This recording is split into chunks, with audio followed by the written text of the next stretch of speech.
Hello, welcome to episode 45 of the Town End podcast. Another disappointing night for Dundalk Football Club. Crazy 24 hours and the game has kind of been lost in the mix. Joining me tonight, Donald Hanks and Andrew Gallagher. Evening, gents. How are we after Before anyone asks. The whiskey's on, we could all be on it. So look at mental 24 hours, which we'll get into later, but initial thoughts on the game. Donald, I'll go to you first. Very disappointing night. I think, like you said, it's just been a long weekend, like in a lot of ways. Since Friday night, there's been absolute chaos and rumours and noise around the club and all that kind of stuff. And then what you were hoping wouldn't happen tonight happened. They didn't look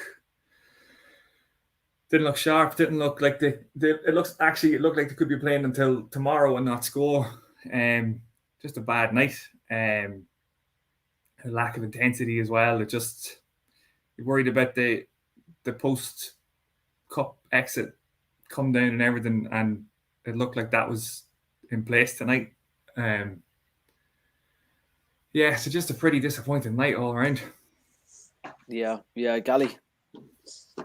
Yeah, it felt like an end of season game. It felt like a game that, when you've already won something or you've already been relegated. We don't use that word, but it was like just last game of the season. There just seemed to be nothing about it, and like on the same side of that, on the flip side of that, we probably should have scored. Like we've had chances.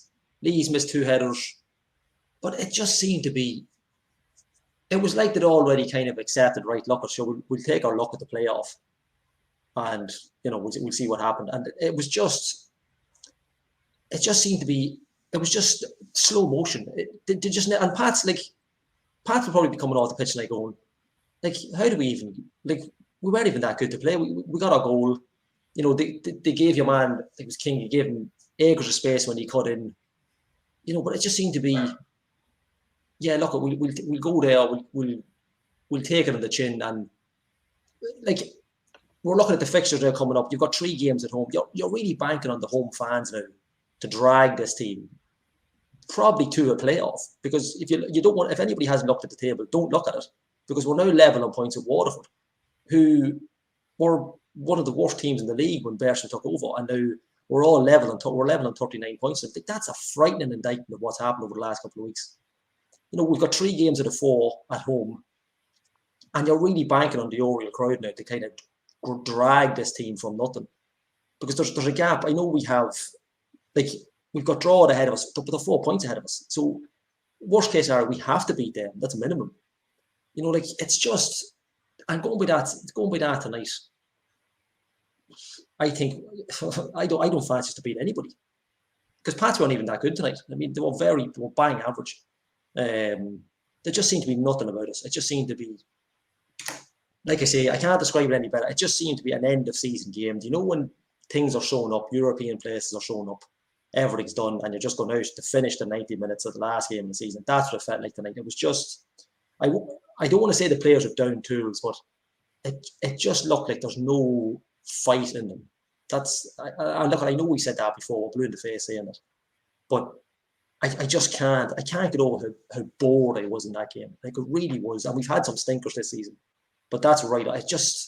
They never got going. And look, they've had chances. That's the funny thing. We've had chances. We could have got something, but it just seemed to be nothing. There seemed to be nothing going for anybody at all. Yeah, I think you hit the nail on the head when you were talking about the Pats goal. It kind of summed up the night, didn't it? He had acres of space, nobody closed it down, and then,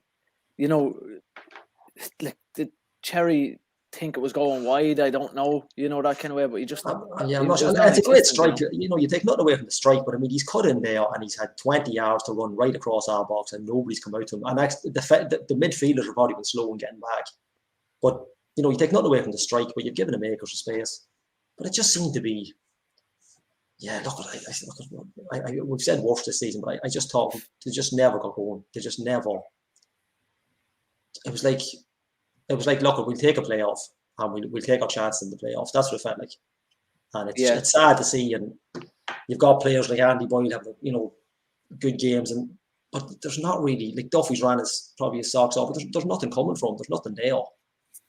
It's just, it's so frustrating. It's so annoying after the last 24 hours of the walkouts we've had, or the people leaving, whatever way you want to put it. It's just something you don't need, especially after last Friday.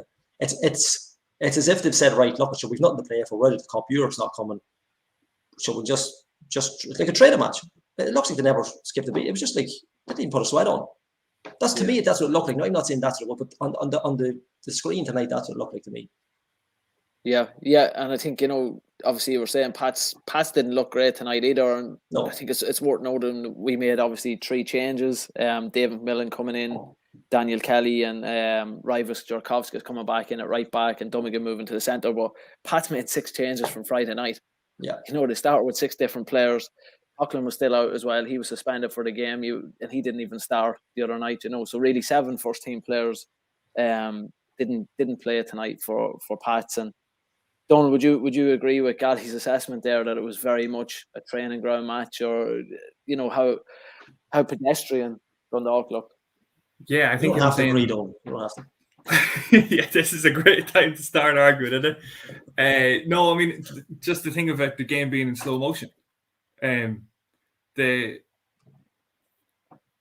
just didn't seem like there was an urgency about the team, about either team. Like, we're saying that about Pats. Like, I don't even think Pats were that bothered what score that finished tonight. Like, obviously, what we're always going to get, I guess, with Stephen O'Donnell's teams now, what we've seen so far this season, that they're going to be organised and they're going to work hard. But like, making the changes and off the back of the massive night that they had Friday night, you wouldn't have thought like it's going to matter that much to them at all, and it didn't seem like it mattered that much to them. But and it's a strange one too, because like if we'd taken any of the chances that we created in the first half and gone in front, things could have been completely different. It was the same Friday night that we had chances at 0-0 and 1-1 on Friday night to make the game a different game, and we didn't take them. And then we didn't take the chances tonight when we had them. I don't know whether Dummigan playing at centre back, not knowing whether he should come out to Arjen Robben. Who was it that scored? King, wasn't it? King, yeah. Like run across them. I didn't know. Maybe he was expecting Boiler to run out. Maybe Boiler was expecting him to run out, and nobody seemed to come to actually try and close it down quick enough. But yeah, it's just, I don't know. You don't like seeing or saying stuff about the effort that the lads are putting in, and they have been, like, what we have to remember is they were on a really, really good run. Like, the last 2 games they've been poor. Tonight was probably the poorest they've been in a while. Still could have gotten a point out of it. So they have played much better recently, but it's just a bit worrying, like with all the stuff that's going on around the club. And now that the cup run is over, about the thing I'm worried about most is just the heads going down. And like Gally was saying, maybe accepting the playoff, but not even accepting the playoff, but thinking we'll just beat Waterford on Friday night and we're grand. Like, there seemed to be an acceptance that like maybe 3 or 4 points will do us before the end of the season. But I don't know, like, if we lose Friday night, like, you're looking at Finn Harps then to not gain any points. And like, Finn Harps have Rovers, Drogheda, Derry and Longford in their last 4. So, I mean, they're going to get points from somewhere. But Harps are probably the form team after us, aren't they? At the minute, and we're all in the mix. We're just in that. We've Harps, ourselves, Drogheda, Waterford winning again tonight. It's like, it sounds obvious, but we're in big trouble. Like even a playoff, there's nothing. The way they are playing tonight, there's first division teams that fancy that. Like, it's just crazy. It's just like it sounds obvious. It's just unacceptable. I think that sounds really obvious. Just kind of nail it on that, but it's just, yeah. Look, I lost the word sometimes with them. I really don't get it. Yeah, I think it's, there's a standard's been set over the last 10 years at the club, Yeah. and to see us falling not just short of those standards, like we're so far below the standard that you come to expect of a Dundalk or Dundalk FC team. I think it's just it's crazy. So look, I think it's a good time to bring in someone who's an expert in the field, who's played at Dundalk, played at Pats, played across the league. Mark Rossiter, how's it going? Evening, gents. Rossi, you were at the game commentating on Friday night. I know you got to check in on the second half tonight. Like, what do you think of it all? First of all, I want to know what whiskey Donald's drinking. Tonight. Gone for safety.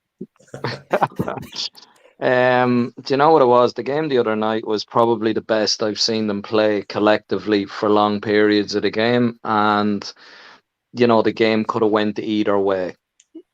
It just didn't go for Dundalk on the night. Bit of brilliance from Matty Smith, great performance by Dara Burns, and to be honest, my man of the match was Paddy Barrett. Anything that went into the box, he cleared everything. I think the warning signs I seen the goal, obviously it was in the first half, but I seen the goal, and when you look at warning signs from the other night, Burns coming in off the right hand side because he's left footed. Billy King done exactly the same. It wasn't identified by the personnel tonight, him doing that. Gets a strike away and it's a goal. But just listening to yous all talking about it, like, end of season game, nothing to play for. When you look at Finn Harps playing against Sligo on Saturday, down to 10 men in the first 5 minutes and 2-0 down in the 85th minute and the scrape a draw. Yeah. Could you see Dundalk doing that? Like, not a chance. Waterford, everything went against them the other night. They conceded with 2 minutes to go, 2 players sent off, getting beat in the first half in Dalymount and come back out and win 2-1. Everybody is showing fighting spirit, and it's just lacking at the minute for the town boys at the minute. Whether it's a confidence thing, whether it's just a shit show off the pitch and it's affecting them hugely on the pitch, unless you're in the middle of it, you probably don't know. The players probably aren't talking, and look, at everybody around the town knows exactly what's happening, and the fact that everything is being broadcast is wrong, and of course it's going to affect them. But at the same time, there's enough quality there to be challenging for Europe, never mind battling relegation. Yeah, I think, Rossi, you've made a good point there. You were obviously part of the Bows team in 2010 when Bows started going into a little bit of difficulty off the field as well. But you still ended up finishing runner-up that year. Like, when you talk about quality, do you think, obviously with someone like Pat Fenlon that was in charge at the time, was he able to keep all that stuff out of the dressing room and keep you focused on the football? Like, do you just feel like, and this isn't a slight against Vinny or anything like that, but do you just think that there's too much of a vacuum of that stuff getting into the dressing room now that is affecting the players potentially? I don't know. I don't know, Pingo, like, because mentality-wise, fellas in 2010 to 2020 are completely different. The average age of our team and the average age of Dundalk's team was probably a lot higher. And at that particular moment in time, there wasn't lads on contracts going into next seasons and all. Like, my contract was up at the end of that year. There was any amount of lads that had contracts going into the next season, but that was the whole, I suppose, Bulls having issues, or Bulls fans having issues with Stephen Gray and Brian Shelley, because these lads hadn't been paid in weeks and weeks and weeks and weeks. We knew what the issues were after the TNS game, that the likelihood is where we're going to get paid between then and the end of the season was, so yeah, I don't know, like, it's a weird one. Like, I'm not going to pass comment on the Dundalk dressing room because I haven't spoke to any of them, and I'm not going to get in touch with the likes of Garrett's or anything just to get a bit of gossip, like. And to be fair, I wouldn't ask him, and I have too much respect for the boys there to do that. So, you know, it's not great. I just the only thing that could make this season worse, I said earlier on, was if they actually did get relegated. I don't think they will, but you know, it's not looking great for them at the minute, form wise. I still think they'll dig it out. You just be fair, and you know, the point that I'd make is Shelbourne were too good to go down against Longford in the playoff race, but in a one-off game, anything can happen. So that's the fear that everybody would have. But I don't think any of the Premier teams are. I think any of them at the minute, if they go into a playoff, the gulf is a little bit more than it was last year. So I don't think there's anything in the first division to touch any of the teams that may be in the playoff. But in a one-off game, anything can happen. Like I remember when you first came on, and I think it would have been when the Italian lads were involved. And I think it was like maybe episode 11 or something. I think I shared it today. But then when Vinny came in, we had that little bit of, like you said, we were talking off air, that little new manager momentum. But do you think the mentality? Do you think no matter who came in, they would have got that little burst, and then we'd be back to where we are at the minute? Is that just a mental, like players' contracts running up, or what's going on behind the scenes? Do you think anybody could have got it right at this stage of the season, or would you just be going through the motions with anybody? I don't know. I don't know what the thought process was. The thought process was in bringing a manager back that you've sacked probably 18 months previous. Is it because of the familiarity with the club and the players? I don't know. I don't know. I would have went in a complete. To be honest, I would have probably left Jim in charge. You know, but he wasn't doing anything either. He wasn't getting anything out of the players at the same time. I don't know. I would have went completely against the grain and brought in somebody new. But I think one of the problems is nobody knows who the decision maker is there. Like if Bill is the one appointing people, what's Jim's role? Yeah. You know, you'd hear that Jim has to bring people to Bill, and then Bill just says no to everybody. Like, so I don't know what his role is, to be honest. You know, this is a chap who played at the highest level, you know, for a long, long time. Surely he knows enough about football, and I don't know what Bill's credentials are, but, you know, I think, you know, Jim was assistant manager to Michael in the championship winning team in the League of Ireland, so he has more of an idea of the league than Bill does. So allow him to make it. Like he'll have had, if he was at QPR, he'll have had some contact with Mark Bircham at some stage, with him being a former player and him the under-23 manager or something like that. He could have brought him in. Do you know, and football is tight knit over there, similar to here. It's just on a bigger scale, and I would have thought that Jim would have had more connections to bring in somebody different to maybe get something different out of this group of players than what's happened so far. Yeah, I think if it's go on, go on, you're right, go for it. No, I was just going to say, you were saying that you don't think they're going to get relegated. So do you think over the next 4 games they're going to get enough points to avoid the playoff, or do you think it's just going to be a case of it's going to go down to the last, or it's going to go down to the wire, and it is going to be a playoff, and then we'll just take our chances against whoever it is from the first division? No, it'll go down to the wire, but I'd fancy them to beat Drogs anyways. They're a hard-working team and stuff like that. I fancy them to get a win. I don't fancy Harps to get wins, to be honest. You know, they got to draw, but they got to draw because Sligo in the last 10 minutes shit the bed, to be honest. So no, it's not so much that I fancy Dundalk to get loads of points. I just don't fancy Harps to get any, to be honest. Yeah. But I still think the they have enough quality, and they've got quality footballers, to be fair. McNamee and Ryan Connolly and stuff like that, and Shawnee Boyd, if he can stay injury free, is a threat. Like he scores, you know. So I just think that as bad as they are, and as bad a run as they are, sorry, I don't mean as bad as Dundalk are, as bad a run as they're on and stuff like that, they still have, Jesus, far more quality than any of the rest of them. So I don't think they'll go down by any stretch. No chance.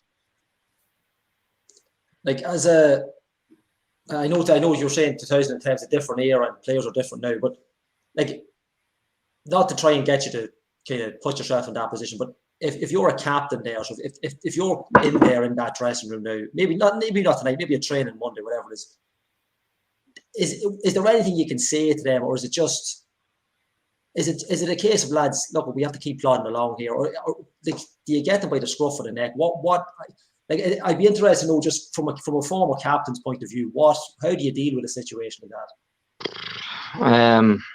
Not to put you on the spot, Rossi. No. It's not even about being on the spot. I think the biggest loss to that team this year is Brian Garland, because he's club captain. He would have been playing. Shieldsy, obviously losing him, but there is a lack of leadership hugely on that team. You know, it's the thing I don't understand, and the thing I don't understand about modern footballers in general is, it's like, regardless of anything that's happening off the pitch, you don't go on to not try. I'm not saying that the Dundalk boys aren't trying, but like, you know, you take it a scale up and you look at Manchester United against their biggest rivals yesterday, and they don't run.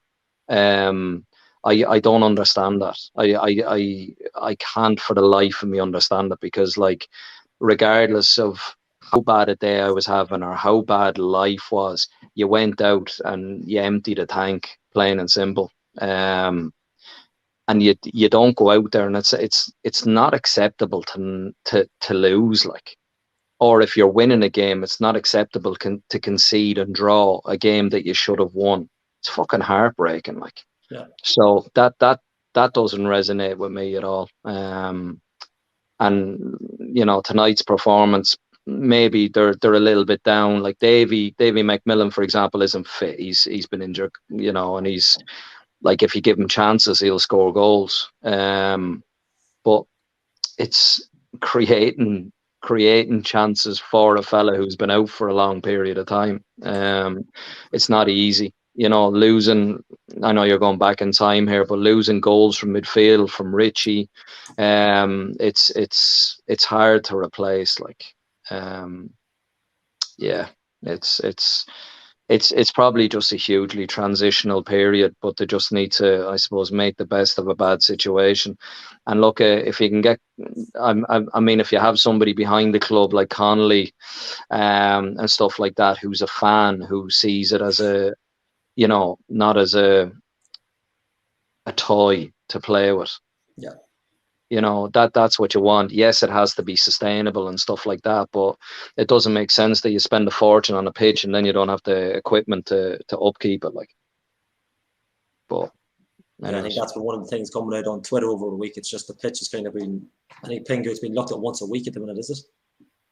It's horrendous. I just on, not to you know, get you to almost put your boots back on in your own head, but the fact that we're out of the cup now, and the way the league's gone, there's no European football next year. Like, as a player, if you know, is the Dundalk still an attractive?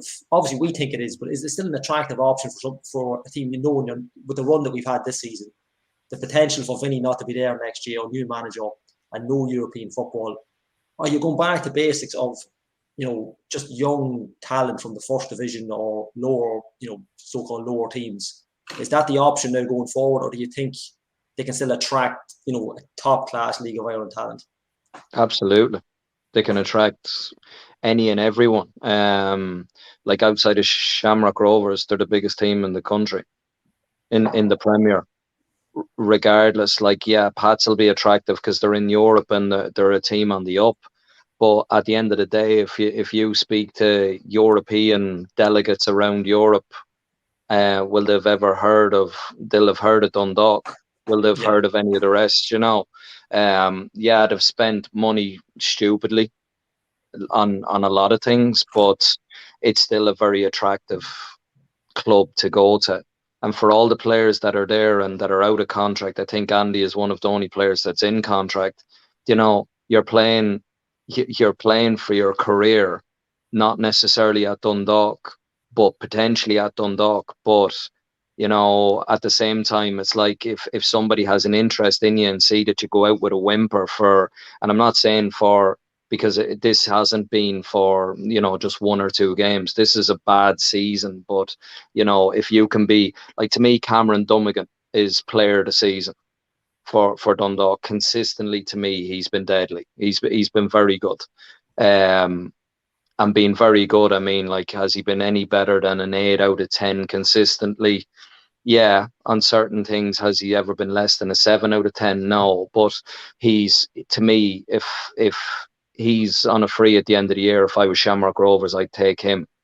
But the rest of them, I like Stanton in midfield, you know, but I think they still have the nucleus of a very good team, but it's just something isn't clicking right, and that's where they need to find the right man to either dismantle and start again, or see what he can do with the players that he has there.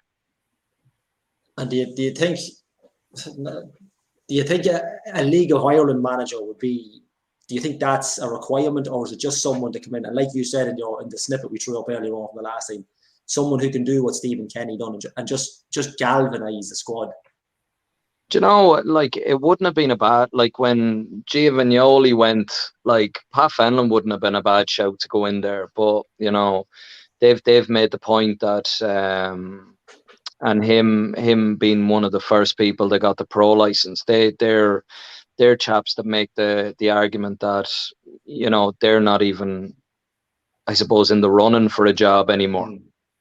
I don't know how many leagues Pat has won. I won 2 under him. I think he won 2 or 3 more at Shells or whatever. You know, highly decorated player. He played at Linfield for 3 years, and he was voted their 2nd best player of all time. Like, his credentials are ridiculous, and he demands.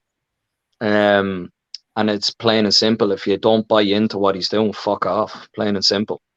And I think that's what a lot of these players needed, was a stern hand. And I don't think it was given, to be honest. Yeah, I think the Mason from last year, you know, the appointment, obviously Vinny going and then the lads coming in. I don't think the lads are the worst coaches on the planet. I think just with the 2 Italians were just, the remit just didn't seem to fit.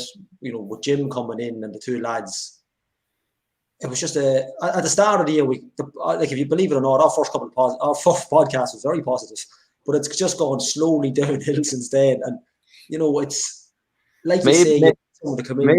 Maybe the problem is there. You know, everything started going downhill when you launched the podcast.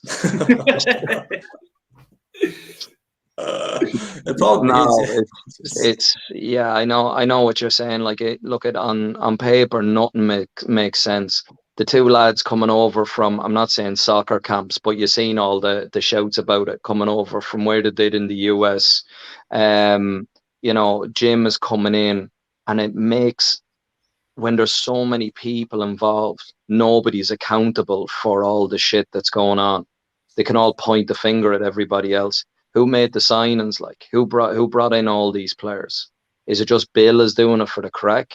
So that's the issue. You know, like, Zahibo came in with a huge CV, and it hasn't worked out for him. But you know, was you telling me that Jim Magilton knew about him, or, you know, so who signed him? Even though, regardless, he doesn't fit into the League of Ireland thing, the pace, blah, blah, blah, blah. He's defensive midfielder playing there. He's in Shields. He's way in games. To me, he looks like a centre-back. I think he could be a very good centre-back in that league. But I don't know. Like it was a weird one. Like they picked up, one of the games. The first games that I had seen them play was against Longford Town, and albeit like Peter just having a bad day at the office, but they were 2-0 down and they scraped it 2-2, and I was like, can't believe, because I know Dara Doyle and Marzi well, and I was like, I can't believe that these lads are after losing 2 points against Dundalk, and it papered over a crack that day.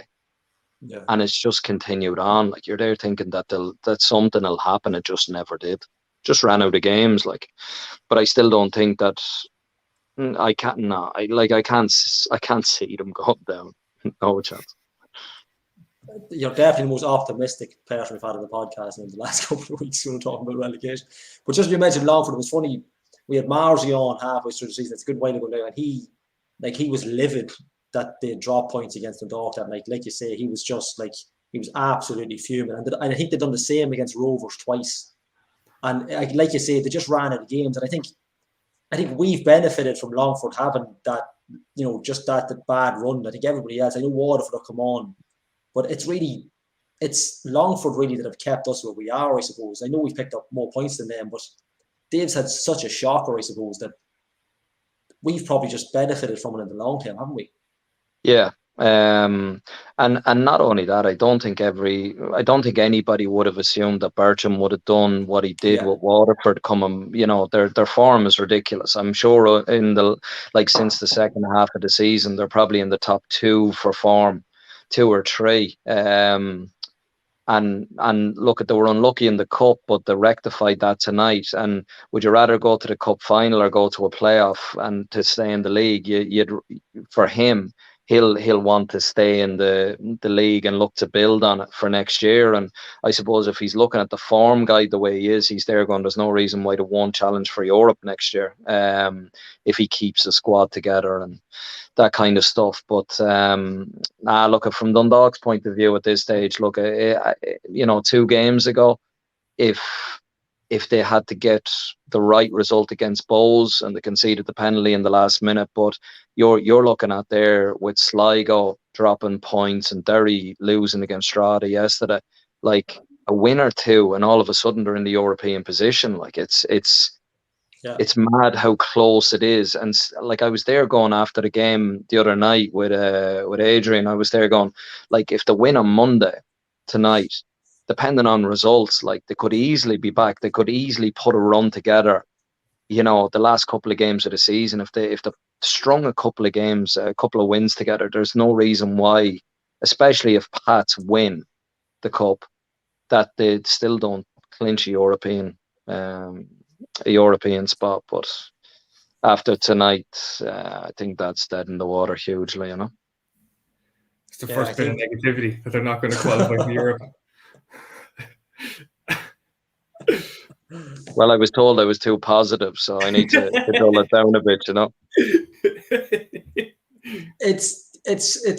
I'm trying to choose your words carefully. Like, without trying to get a prediction, I suppose, probably the best about it. Like, first of all, do you think they'll stay up? And yes. What would you, if we say you got the run of Oriel Park next year? But would you just wipe the floor with everything that's up there? A new manager? Would you? I know I don't, not ask you for names, but would you have anybody in mind you think you could kind of change the fortune of it at the minute? Or is it just too much of a poison chalice at the minute? I don't know. Like, maybe tomorrow, Ole Gunnar Solskjaer will be available. To be honest, I don't know. Stephen. You see, when Stephen took over Dundalk, they stayed up after beating Waterford. Yeah. So the expectancy wasn't high. The following year, he had what Stevie called us a bunch of misfits. Stevie O'Donnell, he called us a bunch of misfits. So for one reason or another, you went to clubs, it didn't work out, blah blah blah blah. But I tore me cruciate the year previous at Pats. Richie Towler come back from Scotland and was playing in the Leinster Senior League, blah blah blah blah. There was, it was a makeshift team that I'm not going to say overachieved, but it was the start of people buying into Stephen's philosophy, and away you go. Couple of good additions in the second season, and to win the league. We win the league by Jesus. Yeah, it was 9 years to the day, was it? That yesterday? Yeah. So, like, the problem anybody's going to have is there's expectancy in Dundalk now. So if somebody comes in, are the fans going to be happy to just say stay in the league and we build? No. You know, they've been spoiled, like European football, not just European qualifying football, like group games, group stages, twice in the last 10 years. So, like, there's facilities there. The pitch and stadium need an upgrade, yes, absolutely. But you know, it's if a manager comes in and he has a budget, fans are going to be expectant. The board, I hope peak six. Do you know what it is? Like, I hope the club stay in the league. Yes, I believe they will. If it meant that the club gets sold to somebody that cares about the club, I'm glad that they don't get into Europe. So the peak six, fuck off. Excuse my language. And give somebody or a consortium of something that, as I said earlier, don't see it as a toy and want to build something. Because the league in general is a good product. Bulls are doing it. The teams are performing. Like, Shamrock Rovers have put structures in place for the next 10 years that they could win the league. You know, they've got a conveyor belt of players coming that, you know, they're selling. Scales is gone.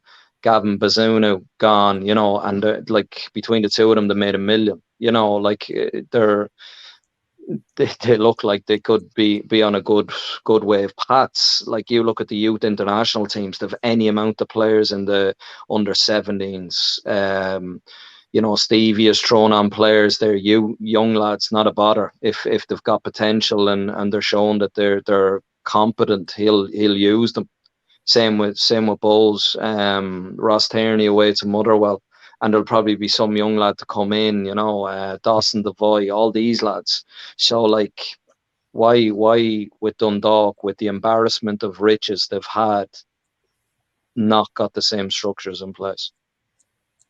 Yeah, I think it's one of them that we mentioned earlier in the season. Like you were saying, with all the success, it almost papered over the fact that we don't have this kind of, you know, even this year, the academy started with Stephen McDonald, but that's the first time it's kind of been taken notice of. And that's no disrespect to anybody that's been in before, but there seems to be this restructure that hasn't happened because of this, not because of the success, but it's been forgotten about because we've been so successful in the field, and now it's coming back dividends, and it's gonna bite us all in the arse, I think.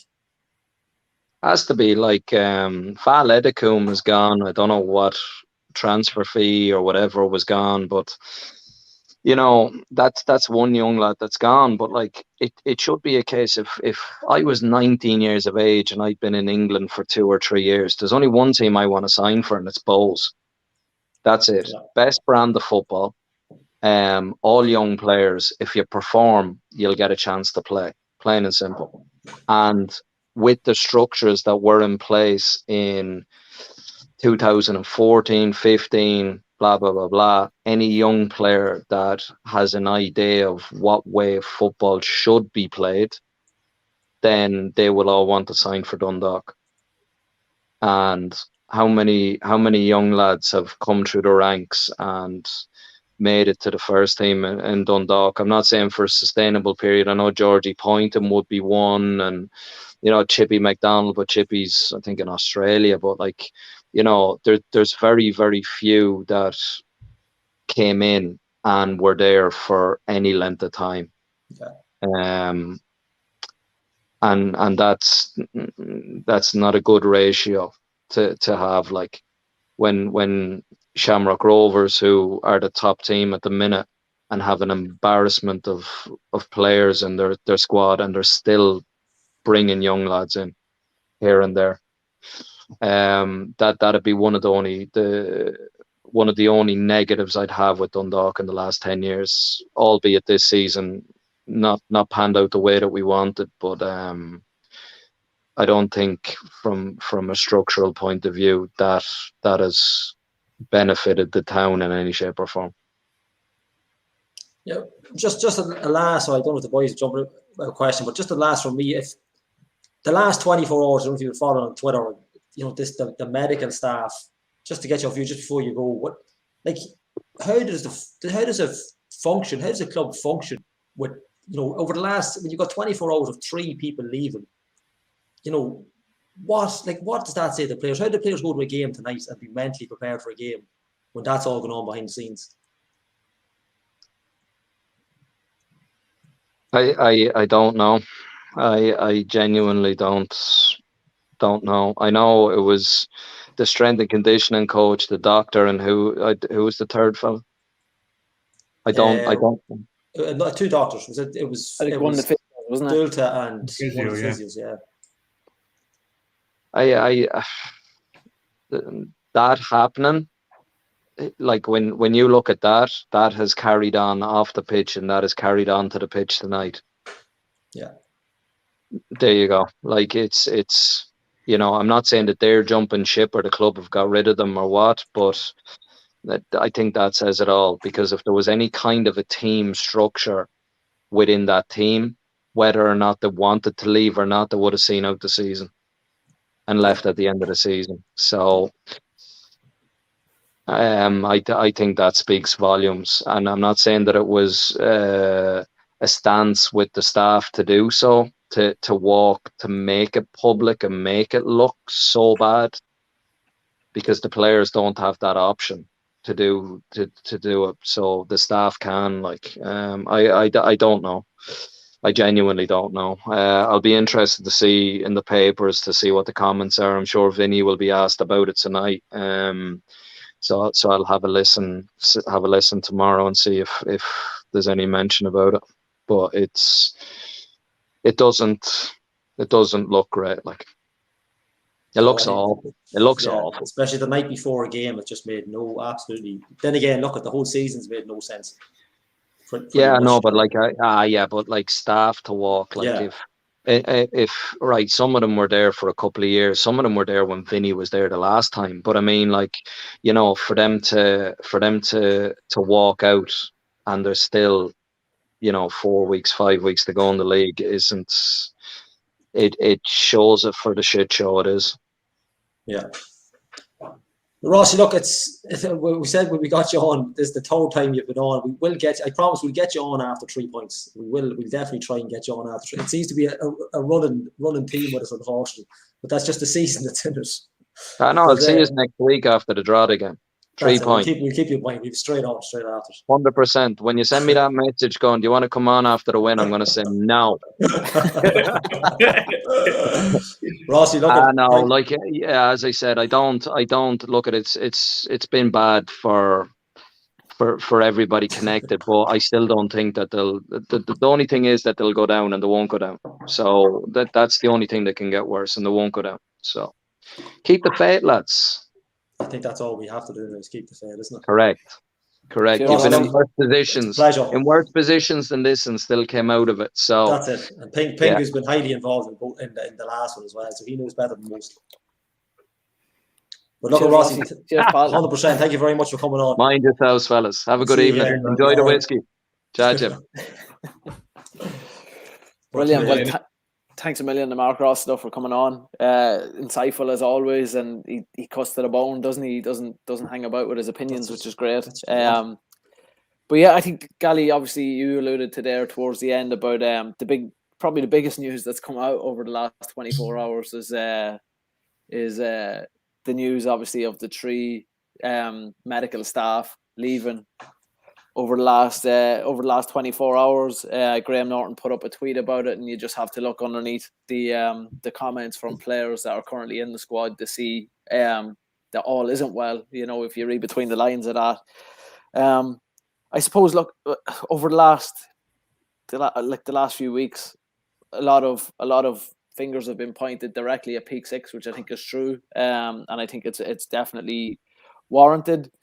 But I mean, and I've been waiting to kind of talk about this all day today. But you know, where has our sporting director been since he stepped aside as the interim manager? We haven't heard from him apart from photographs with various partners. You know, but on the field, when things have struggled this season, he's nowhere to be found. And just before I came on, I looked up what the definition of a sporting director is. And in simple terms, the sporting director oversees the entire football side of things other than the day-to-day coaching. So his job is to make sure that Vinny has it so easy that all he has to do is go out and coach the team. Just a couple of stats that I took down before the game started. So since the start of the season, under the watch of our sporting director, the club has lost 7 staff members, including the 3 lads from tonight, one of which I think has actually left twice. I think he left earlier in the season and he came back under Vinny in a part-time capacity.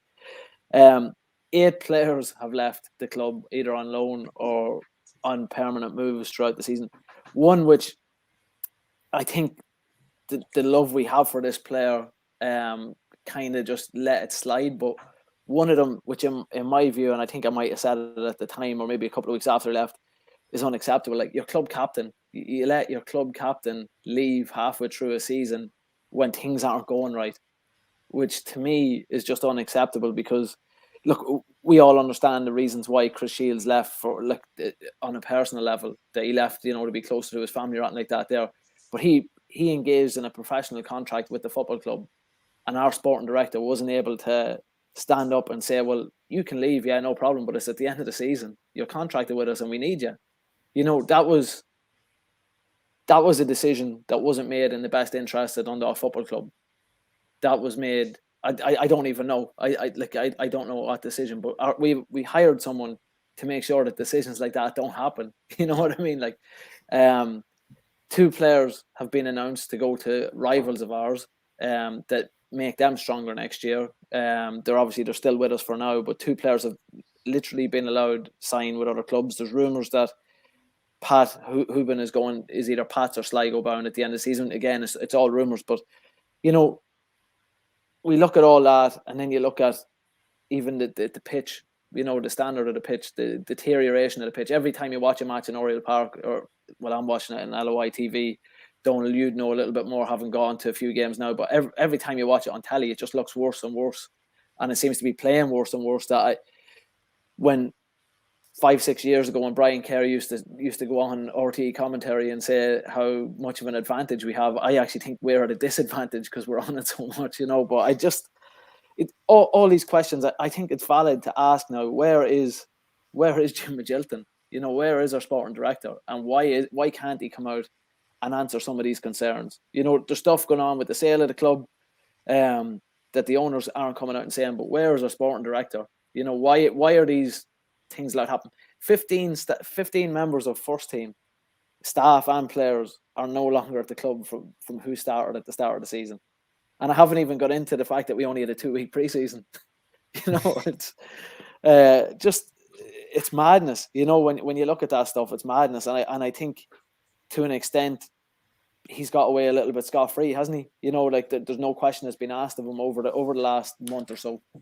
Yeah, I got on I had to get on Vinny's case for the way he answers questions about the ownership and answering questions about the future and that kind of stuff. And it's been said to me like, what's he supposed to do? Criticize his employers and all that kind of stuff. And I get all that. And in a way, he's like, Vinny's in the worst situation possible because he literally has to go in front of the press after every game. He has to put his face out there, and he's the one that's going to get asked these questions.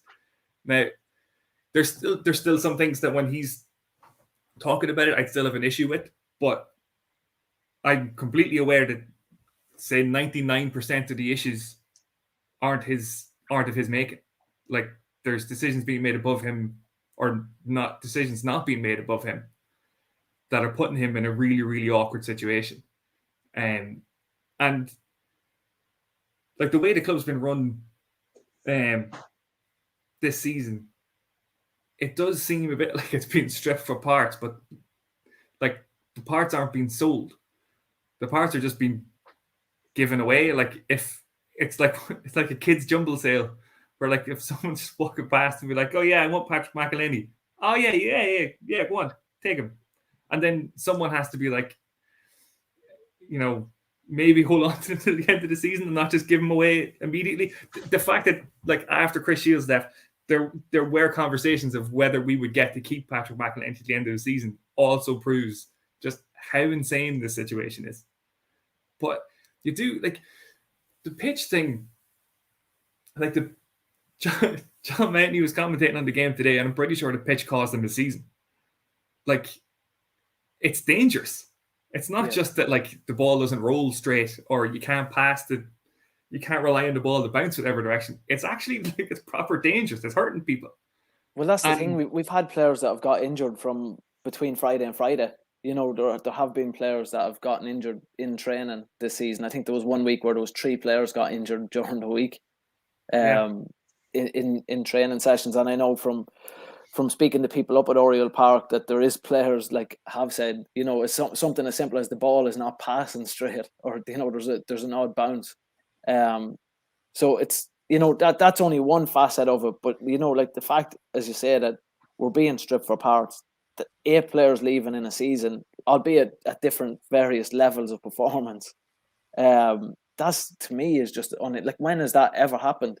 Like, when has 8 players left with 4 games? Like, obviously a lot longer than 4 games to go, but halfway through a season, there's 8 players no longer at the club. And when has 7 players gone, 3 of which leave with 5 games to go? Like, it's just, there's a lot of questions need to be raised on the day-to-day running of the club and what's happening in Oriel Park, Yeah, it's like we said earlier in the year, like I remember when the season started, Jim was on any podcast. He wasn't out, but he was on the big wigs, League of Ireland Central and Alan Cawley. And I was listening. I remember listening to him as they've come in, they've done their homework. He said they've done their homework on these players that signed. I was like, look, players coming in from different countries. It could be something different. It could be something. And then it doesn't work out. He's on the sideline. He's on after every game. I still remember. It still sticks in my mind. The verbal takedown he done at Jerry Malone, and it still irks me. It boils my blood every time I think about it. The way he spoke to Jerry Malone after one of the interviews. And then Vinny comes in and nobody hears from him. Nobody sees him. He doesn't turn up to supporters night. And then the same week he's at Ovale Hand Cream down the road getting his picture taken with Mickey Duffy and all. It's like, I'm all the commercial side of the business is great. It's great, but we don't care about the commercial side of the business. I mean, I know it runs the club, but fans want people to come out and explain what the fuck is going on in Oriel Park. And that is the problem. That is the number one problem. And a lot of sporting directors and clubs don't speak, and that's fine. But when there's nobody speaking, and you've got a manager coming out after every game, and all he's saying is, I don't know anything. I know nothing that's going on. Like, what are we doing? What's his function? Like, we don't need to know. I said it here at the start of the season. We don't need to know the ins and outs. We don't need to know what people are on wages. We don't need to know what they're being paid. It's none of our business at the end of the day. If Peak Six and the boys want to pay that, that's fine. But there's stuff, fans should have a face-to-face every once in a while with someone from the club. Like, I went to the 1903 night in Oriel Park, and nobody was coming up to it. Bill was supposed to be there on the screen. Nobody arrived to it. They tried to get Paddy Casey at the last minute to go to this. It's not a Paddy Casey. Like, Paddy Casey doesn't need to be there. He's not part of this debacle. He's there as a job, a business, whatever he handles. But it's nothing to do with takeovers. It's nothing to do with what's gone on the field. But Jim has come in and he's done. I'm not saying he's done nothing, but we don't know what he's done. So we haven't heard a dicky about it since Vinnie Peart came back to the job. There wasn't even a press conference to say Vinnie Peart was getting the job. There was nothing said what he thought of it. It's just, and then you look at it, and as Rossi said, there's rumours coming out, there's stuff coming out of Oriel Park. As long as nobody says it, shite will come out because people are getting frustrated. Like, they've gotten rid of anybody that was anybody in Oriel Park. Volunteers, like, you're talking about 7 people leaving, 15 stick, and yet nobody seems to want to. I highly doubt he watches this, but I have no right to ask him to come on this show, but I'm inviting him right now. Any night he wants to come on this show and have a conversation with us, on you come. Like, it's ridiculous. Like, I just can't fathom what he'd be thinking. At no stage does it enter his mind that he should be saying, look, I should really say something here. You know, I really need to come out here. I'm a sporting director. I have a 3-year contract. I have a longer contract than anybody in probably League of Ireland at the minute, including footballers. I need to come out and say something. And if that doesn't enter his head, or maybe he's stopped, we don't know. Maybe he's been told under contract you're not allowed to open your mouth. But I don't see why that's a problem. He's paid to do a job. The least he can do is engage with the fans, and he doesn't. And it's just it makes things 10 times worse because, like I said, we don't need to know the ins and outs, but somebody has to engage with the fans at some stage. And the night for me that it kind of that it just took the piss was when nobody arrived for the supporters club. Like, there hasn't been a supporters club since we were involved, Pingu, and that's gone back. What year are we? 2015. 6 years, yeah. Yeah. So, and then we finally get one up, and it seems to be it's a lot more successful than what we done. And we thought we were doing really well at the time. This has been a hell of a supporters club. Brendan Ogle, everybody that's on it, Lee McConville, all them. You know, I know what do you call the girl that left? Andrea. I know she was heavily involved. It didn't work out. Whatever happened, but at the meeting I was at, very professional, very well organised. They're not just this run-of-the-mill, you know, gang of lads that want to come up and have the crack and drink the bar dry on sponsor night. That's not what it's about. It's a properly run function supporters club, and the least they could have got was a bit of respect from the club. And like, anybody could have went up. They could have got anybody, and nobody turned up. And it was a massive slap in the face. And it just goes to show they don't care. They just, like, we can talk about Peak Six all we like. Them boys are in America. Jim's here. You know, like, it should have been dealt with. And it's fucking an old saying, like, shit stinks and it sticks as well. And when you leave it there for long enough, you'll never get rid of it. And that's what's happening at the minute. That there's no way to treat people. It'd be different with winning leagues. People might bypass and say, look, we don't need to hear from anybody. We didn't hear from anybody from Peak Six for years. They done their grand opening and we didn't hear anything. Fine. But now when there's problems like that, so like I said, if he's listening, if anybody has this number, he's more than welcome on it. We'll even do a pre-recording. It won't be edited, but he doesn't have to come on live. And he can come on here anytime he likes. I'm sure Chris Clark was buzzing listening. But no, you're right. You know, it's when you look at his role, as I said, his role is to handle the day-to-day football operation. Yeah. All he's done since Finney has come in is get photographs with some of our partners. You know, that's all we've seen him do publicly. And look, and don't get me wrong, the commercial side is not his role. Do you know, his role? Exactly. His role that's Paddy commercial business manager. Yeah. You know, and look, I don't know Jim Magilton. I've never met him, so for all I know, he could be a great fella. You know what I mean? He might be a nice fella, but in terms of the role that he's paid to do and what he's in Oriel Park, sporting director, to have that amount of people leave, to have a pitch in the condition it's in, to have two of our best assets, let's call a spade, Michael Duffy and Patrick McElhaney are two of the three players you would want to keep on, along with Patrick Hooban, have just been not just let go, but they've been allowed public, like, we've been publicly embarrassed twice by Derry City now. One came right after a match. Like, how is that? To me, that would make the position untenable. You know, honestly, that just is like, I don't know. It just it kind of slapped me in the face when I took down the notes of who's gone, how many's gone, and that today, like in the first team, like that's your role. And like we go back, I don't want to go over old ground from 2 weeks ago. We talk about the day-to-day football stuff. Something as simple as the under-17s girls 2 weeks ago, Gally, which we brought up about that there, like that falls under his remit. You know, that falls under his too. Like, that kind of stuff shouldn't be let happen. You know, it's just absolutely crazy stuff. Especially now, when there's such an emphasis, and not to go back to the ladies bit, but there's such an emphasis on women's football. Like, you just look at the Ireland match the other night, you're talking, they were just bet by Sweden, 1-0, second-ranked team on the planet. You know, there's such a big push with ladies soccer now. Something like that shouldn't happen. But look, we've spoken about that before, but there's just something not right. There's just something. Everybody's missing something here. Fans are missing something. There's something going on that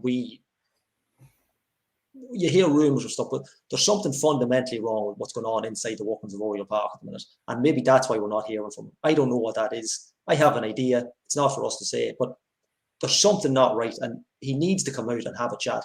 Like, even just for his own sake. Like, you've heard rumours of he's applied for a job in England months ago. You hear these rumours on Twitter, a manager's job. Like, this is our sporting director.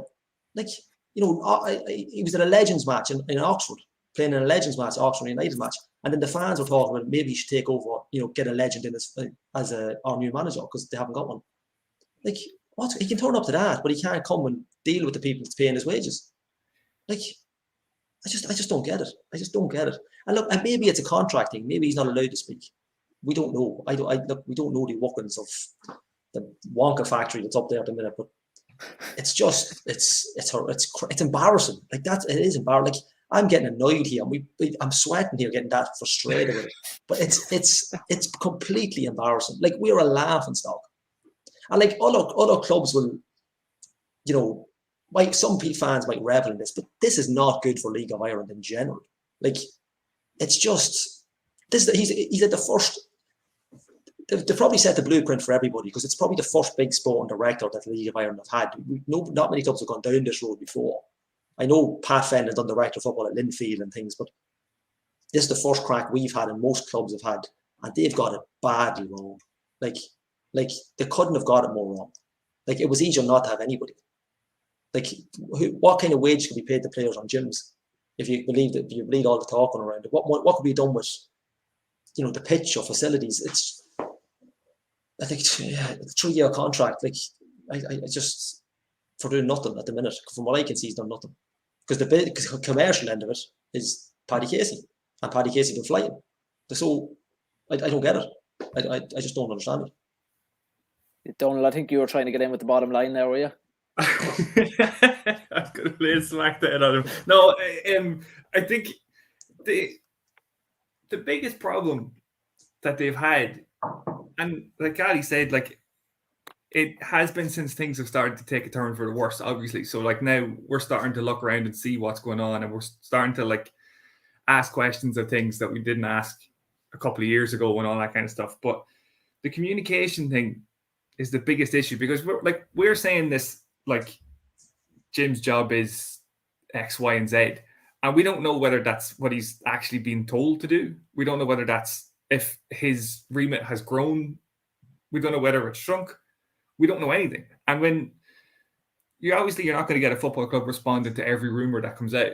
But I think I said this before, like, when the rumors are absolutely batshit crazy and then they end up being true, they need to start controlling what's coming out of the football club. Like, they need to start responding to things, because if they have a problem with people like us talking about them, it's only going to get worse if they just don't respond. Because they hate podcasts, and they hate, but you're like, what like, we can only talk about rumors because nobody says it. Yeah, and there's always going to be that element of it. There's always going to be a thing of like, we're going to talk about like transfer rumors. Obviously, is the biggest thing that people talk about the whole year round, and you know, it's mostly hearsay and people forget about it. But like, we're looking at things like, we haven't even really mentioned that I don't think they were listed in your list of people that were gone, but like, we had 3 people walk out with 5 games left of the season, and I don't know has there been an official announcement? Has there been any communication about it? No, I think Graham Norton's tweet was the only one. That's all I've seen, yeah. And then you see the stuff from the players. But I mean, the scary part about this is, you know, the medical staff and the kit man, especially the kit man that was there in years gone by. They're the people, especially the physio, is the person that players trust the most. You know, your medical staff are the people that the players trust the most. So to see the players coming out and actually some of the words and the verbiage that's being used about these lads and about the situation, like a couple of players have referred to the situation, I think that's, as I say, scarier than the news about these lads leaving. Yeah. And just as, like, even just because we're all in flux about all of this stuff, who is going to decide whether Pat Hooven's fit for Friday night? Like, is he gonna trust somebody to come in and have a look at him and be like, yeah, you're grand, go on ahead? Is he gonna have to do this by himself? Like, we've just no idea what's going on there. Yeah, and this isn't the first set of medical staff gone. Like, we had, Danny, the physio, is it Danny Murphy? He left earlier in the season as well. Like, this is not the first set. We've gone through, like, and when you mentioned them not coming out with any statement, they done the same when Shane Keegan left and Filippo. It took days to get an official statement that they were gone. Like, and that's not Gab's fault. He can't get permission for that. He has to go with what the club wants. But it's just, it's mad. It's so frustrating, and we shouldn't be surprised. We probably shouldn't be surprised. But now it's getting to the point where you're just getting, look, we've had enough now. People have to start. And like I keep saying, the supporters club, the club needed a supporters club. They engage with this club at the start. We've heard that Brendan and they had a meeting with Jim and I don't know who else. It might have been Paddy Casey. So obviously it was a two-way street. This was great. Let's get the ball rolling on this. And then to not even turn up, to not even bother, like, it's just, and like Brendan admitted, he only found out like 2 hours before the meeting started that there was nobody going to be there. So it was too late to cancel it. Like, it's such a massive lack of respect. And we should just mention, I don't know if we put it up yet, there was an incident in Richmond Park. I just see a couple of comments. The bus. Crazy carry on altogether. Buses smash. Hope everybody's all right on that. But it's just, look. And I know people might be watching this going, we're just repeating ourselves. But like, if we just get something from the club just to say, look, like we were talking today, there's people talking on Twitter like we were sold. The club was sold today. We don't know. Apparently it might be in a couple of days. Consortium from the north, Dublin businessman, local business here. Nobody seems to know. 2 million, 1.8 million. And that's, there's obviously, there's repercussions to people speaking about like financial deals and stuff. So there's obviously going to be a certain amount of, a lot of it's going to have to be hush hush until there's an official announcement. But we just go back to that thing of like the vacuum that's been left behind by lack of communication, that like we don't even technically know if Peak Six are selling, if they're willing to sell, if they're planning on, like, if nobody comes forward with the money, are they just, what's the deal next season? Like, there's just so much of it, so much of the vacuum left through lack of communication that we're filling with stuff that we've heard. And also just to point out that, like, we've heard, like, I don't know about yourselves, but over this weekend, I was saying this was a long weekend because this has been a really long weekend. The amount of stuff that's worse than anything that we've brought up, that I don't feel comfortable talking about some of the stuff that I've heard until it's like corroborated by 4 or 5 people. But there's some awful stuff going on, and there's some potentially disastrous consequences. And look, you hope some of them aren't true. You hope, you're getting worst case scenarios from people. But I mean,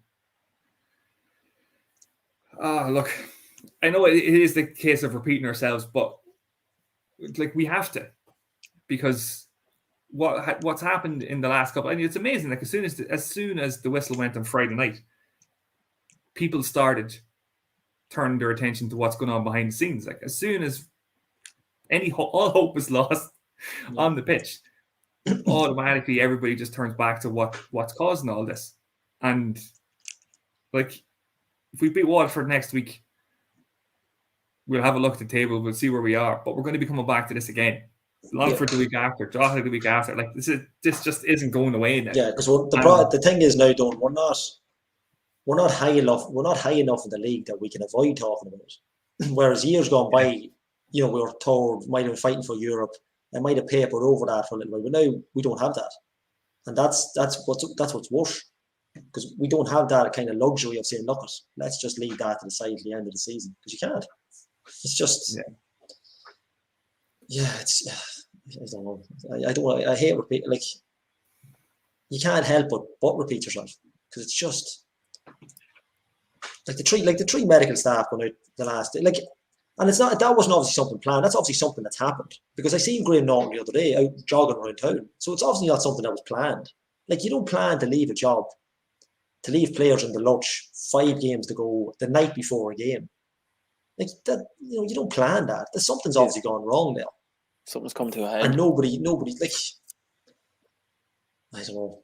It's just crazy. And they obviously think we can't do this job. Our hands are tied. It's untenable. It's just, and that's sad because they've given so much to the club. I mean, going by the comments, I know Dan Cleary, I think he said Graham was the hardest working man in football. Like, he seems to be top class at what they do. And yeah, Kyle hit the nail on the head there. Yeah, we're the blueprint for everybody else how not to do it.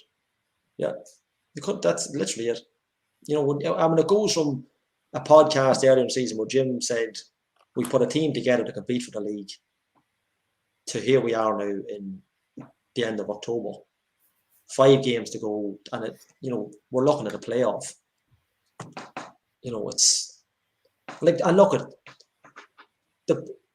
we don't know who made the signings. We don't know. That's not necessarily Jim's fault. What happens on the field doesn't really fall at his feet as such, because there's only so much you can do. But when someone doesn't come out and speak, and engage with fans and look at, I'm sure he's as shocked as everybody what's going on. But you do nothing hiding in the stands. You probably not hiding. You probably didn't go to games. Well, I think the big thing is as well. Look, there's 3 lads left last night, and a manager might fall out with one person backstage back, of the backroom staff or a player, but he doesn't fall out with 3 of them. Yeah, there's something much bigger going on, and it's an eye opener. I think, as you say, after Friday, we've been kind of stressing it the last couple of weeks that despite the good results, we still need to keep an eye on what's happening off the field. Like we've been saying it, and other podcasts have been saying it too. The Men Who Save Football have been saying it as well, and the press box. We have to keep an eye on what's happening off the field. And I think, as you say, literally, and I don't even think it was before the final whistle. I think it was when the 3rd goal went in the other night. Social media took a little bit of a turn, and it's gone. I think, from myself, it's gone from a little bit of sadness after the game, because it was almost like it was the end of the road. It was the final nail in the coffin. But you see today, that sadness is kind of turned into anger now, and there's anger brewing. And to have an angry support makes for a scary situation going forward. If things don't go our way on Friday night, I'd be worrying, for where this is all going to go. But hopefully, as I think it was Gally or Donald, one of you were alluding to there, there's the second rumour that obviously came out over the last 24 hours is that the club is close to being sold or may already be sold. And it's one of those which, who are they? We believe that if some rumours are to be believed, there's a local consortium that have a chance, and the other one is that there's a northern-based consortium as well. So I suppose, kind of as the final topic at night, and Donald's smiling, so I think he wants that. He's itching to either answer or not answer this question. But if I don't want to go into names, or I don't want to mention anybody, like any businesses that might be getting involved or anything like that there. But from what you've heard of both consortiums, who would you like to see it get in the hands of? Well, look, I think I was going to pull myself on Rossi mentioned this earlier on about, like, if they're local, they care about the club. I'm not saying that you can't care about the club if you're not local. That's not the case. So I would obviously want fans of the club or local businesses being involved. That's because we want to get the community element of the club back, because that's fallen by the wayside as well. The other consortium that's in the mix, I think we probably all need to do a bit of research and find out a bit more before saying anything. But there are,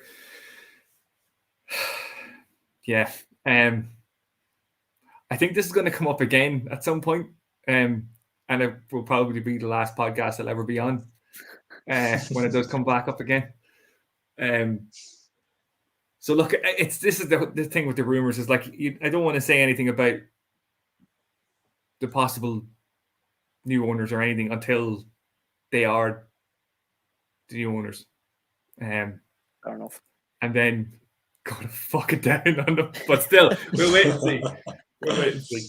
Yeah, and the thing is, it's going by some of the press today. It could be this week. It could be next. Like, you know, we mightn't even. We actually could be doing a podcast talking about the actual new owners, and not, you know, kind of brainstorming who it might be. But it's, yeah. Look, you'd like to get.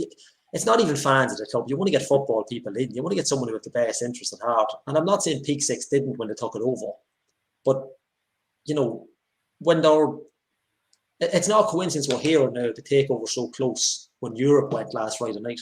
Like, that's not coincidence, you know. So I know the takeover was primed all season, but now that it's really caught fire because there's not going to be European football next year, so the money's not there for them. So that's why there's a rush now to sell it for whatever they're looking for. But yeah, look, you hear some rumours, Dublin businessmen, local, northern. It's kind of, we don't know. We just don't know. But I mean, you know, a penny for Dan McDonald's thoughts, because I'm sure he's got everything on the go there, and everybody's racking his head trying to find out. But we're not allowed to mention his name on the pod, by the way. Yeah, we're not allowed to know that Egypt. But it's,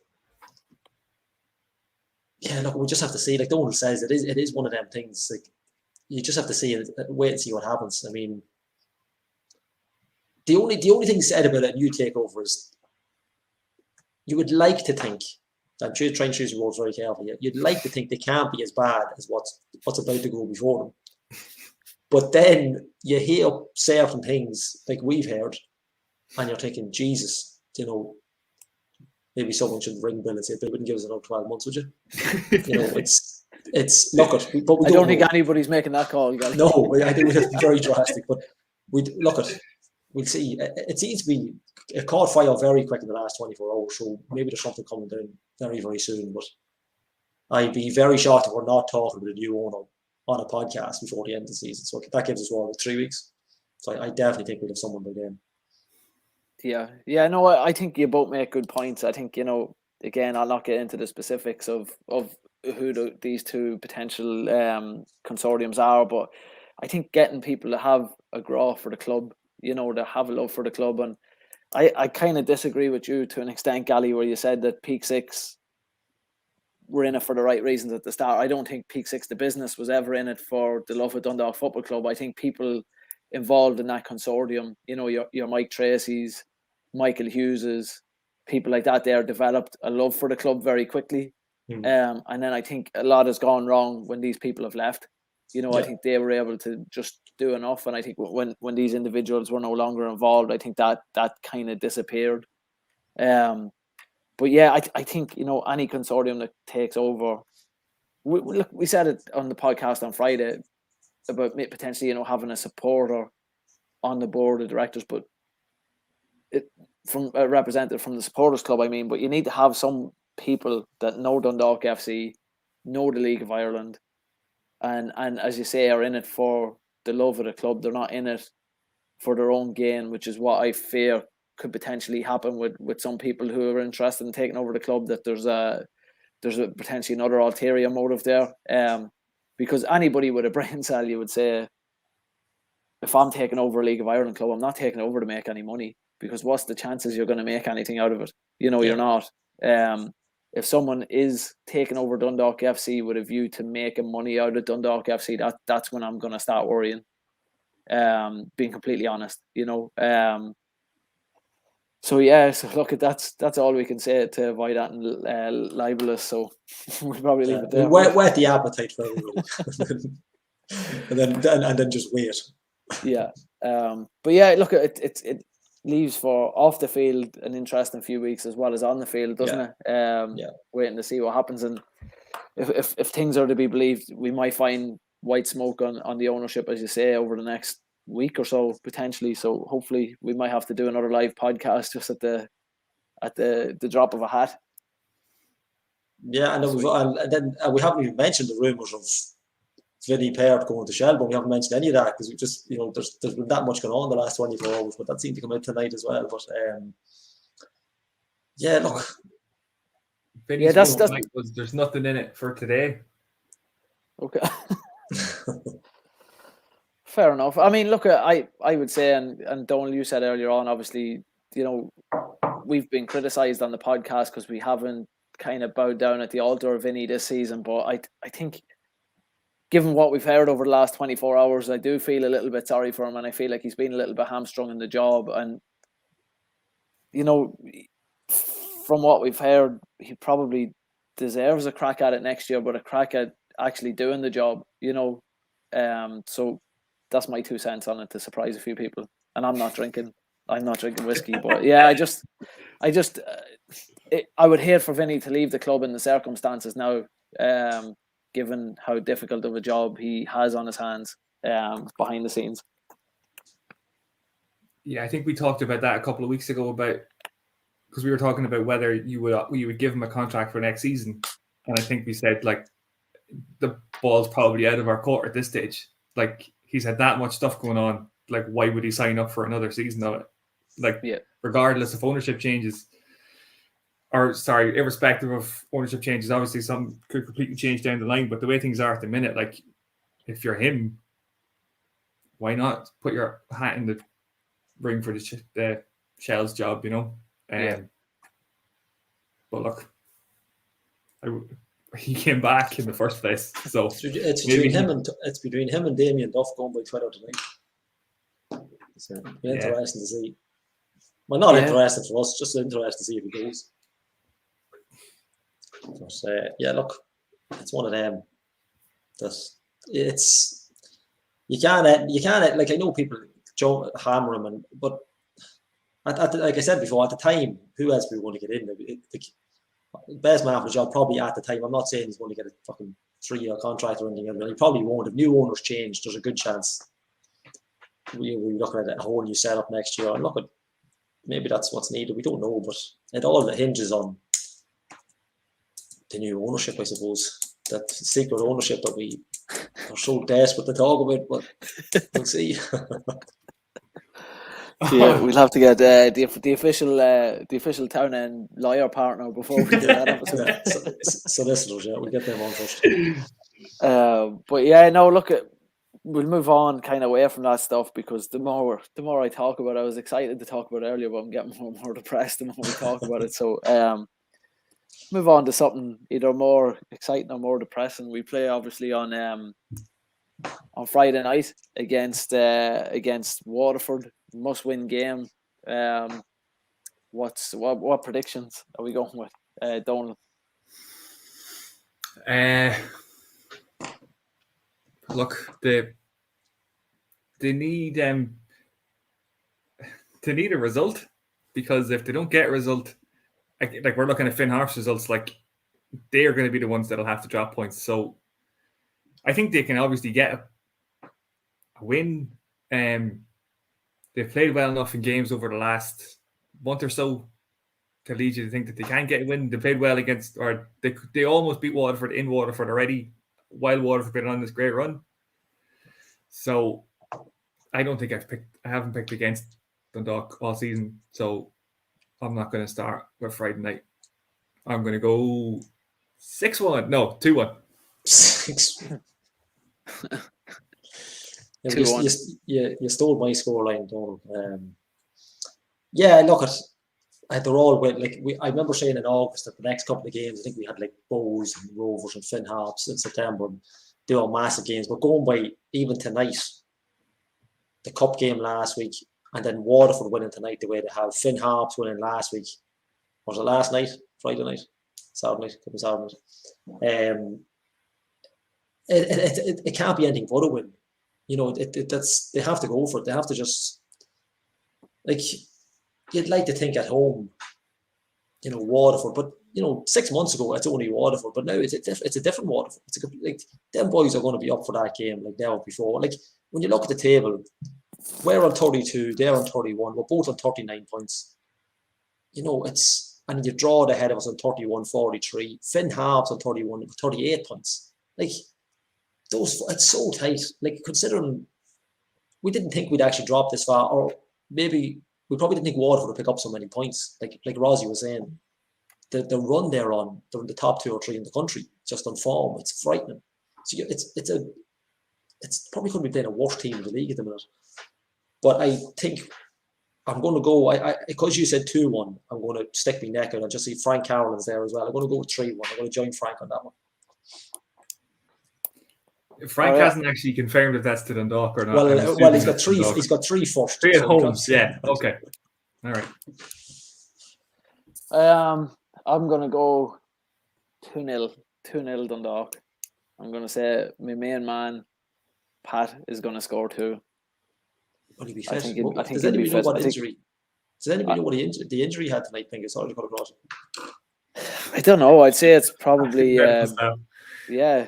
Just to see if he was fit. I don't just stick in your neck. I'd say he's going to get a brace and then he's not fit. Well, he might be in a brace if he's not fit either. So right either way. But yeah, I'm gonna go 2-0. If he's fit, he scores 2. I think. I think it's going to be nervy though. It's either going to be nervy or we're going to score a couple of early goals and just sit back for the rest of the game. Yeah, but, you'd like to think we'll get at them very early and just because I know it's cliche. They're all cup finals. I know that's one of the worst cliche things to say, but considering where we are, you don't want to go to a playoff. I really fear for us if we go to a playoff. I wouldn't have Mark Rossiter's confidence. Just the way, I don't know what the first division's like. Is Galway? How are Galway getting on? Don't be worrying about that yet. But that I avoid it at all costs. But it's got to be a must win. It has to be. If they approach it with the intensity that they approached the Rovers game and a couple of the other performances over the last month, they're definitely good enough to get something. So look, it'd be an absolutely miserable podcast if they